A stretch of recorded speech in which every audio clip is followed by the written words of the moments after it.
Hi again, it's me. We're back with Junie B. Jones, first grader, Boss of Lunch, Chapter 6, Boss of Lunch. It was the funnest dream I ever had. I looked exactly like Mrs. Gootsman, except I had my own face. Also, I had my own apron, and my own plastic mitts, and my very own hairnet. I was a vision, I tell you. I worked my hardest in the kitchen. I washed all the carrots and I made all the hoagies, plus also I ate all the sugar cookies. After a while, room 1 came into the kitchen with their trays. The children saw how hard I was working. They called me Boss of Lunch, and they skipped around me in a happy circle. After that, they carried me all around their shoulders. May did not participate. I waved at her when I went by. Then a duck flew in and chased her out of the room. That morning, I woke up laughing in my pillow. And guess what else? At school, my day kept on getting better and better because I gave Mr. Scary my permission slip and he let me go to the cafeteria at 10 o'clock a.m.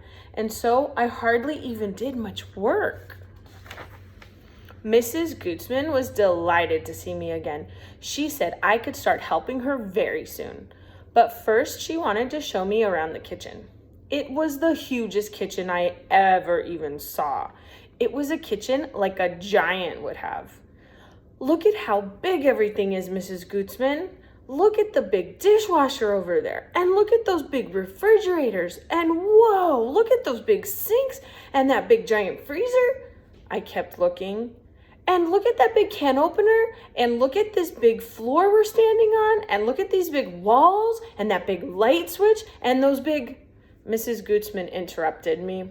Okay, let's move on, shall we? She said. I'd like you to meet some of the other folks who work here, Junie. After that, she took me over and introduced me to 6 grown-ups. I waved at those people kinda shy. They waved back. Plus also they said, welcome. But here's the bestest part of all. After I met all the people, Mrs. Gootsman opened a big drawer and she handed me a giant white apron. My mouth fell open at that hugey thing. You mean I get to wear this, Mrs. Gootsman? I get to wear an apron just like yours? Wowie, wow, wow, this is my dream come true. Mrs. Gootsman winked at me. Well, we sure don't want you to mess up that pretty flower dress of yours, do we? She said. After that, she pulled the apron over my head and she tied the straps around me. I looked down to the ground.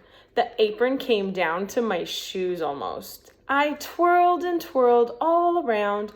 Oh, I love this apron, Mrs. Gootsman. This apron makes me feel like a princess. Mrs. Gootsman said I had a good imagination. After that, I put on my mitts that she had given me, and I twirled some more. Now I have the whole complete outfit practically, I said real happy. And then, what do you know? All of a sudden, Mrs. Gootsman reached into her apron and she pulled out a hairnet. A hairnet just for me? She put it on my head. Oh boy, thank you, Mrs. Gootsman, thank you, I squealed. Then I zoomed to the oven and stared at myself in the glass. Look at me, just look at me. I look like a real professional lunch maker, I said. After that, I stared and stared at myself some more, and I couldn't even stop. That's the end of chapter 6, so I will see you guys tomorrow for chapter 7. Have a good day.